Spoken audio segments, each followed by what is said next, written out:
İmam Məhdi düşüncəsi təkcə İslami düşüncə deyil. Bütün müxtəlif dinlər, müxtəlif məzhəblər, müxtəlif məktəblərin hamısının arzularının ünvanıdır xilaskar düşüncəsi. Xilaskar düşüncəsi bütün məktəblərdə olubdur. Bütün dinlərdə var.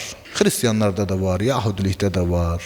Hər bir dində, hər bir cərəyanda olubdur, xilaskar düşüncəsi olubdur. Çünki bu insanın fitrətindən gələn bir məsələdir ki, insan oğlu bu ümiddə olub ki, bir gün yer üzərində ədalət bərqərar olacaq. Məzlumların haqqı zalimlərdən alınacaq. Buna hər bir insan inanıbdır. Və İslam dini əslində bu inancı insanların tələbatını ödəyəcək, insanların arzularını ödəyəcək bir formada ifadə edib bizə çatdırır. İmam Məhdi Əcəlallahu Teala Fərəcəhü Şərif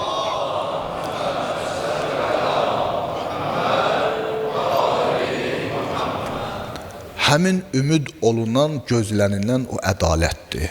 İmam Məhdi insanların hələ nə vaxtsa dünyaya gələcəyini deyil, mövcud olan, doğulmuş bir şəxsin nə vaxtsa zuhur edəcəyini gözləməkdir. Biz düşünmürük ki, bu nə vaxtsa doğulacaq.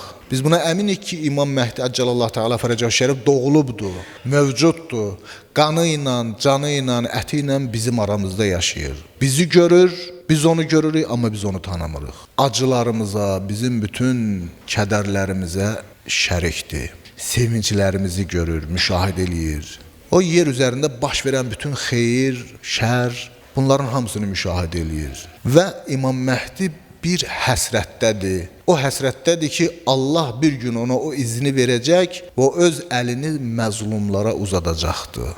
O zalimlərin kökünü kəsəcəkdir.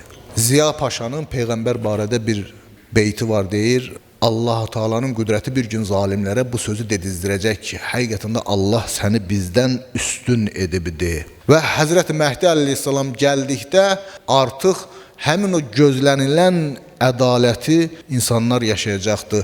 Dinimiz xilaskar əqidəsini zehin mərhələsindən reallığa çeviribdir.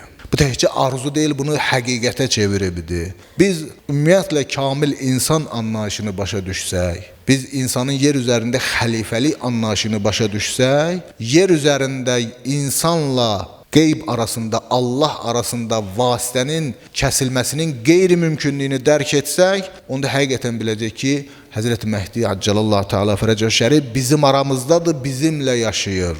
Bəşər bu əqidədə olub həmişə, bəşər həmişə vəd olunmuş bir günün arzusunda olub. İslam həmin günü bizə öyrədir.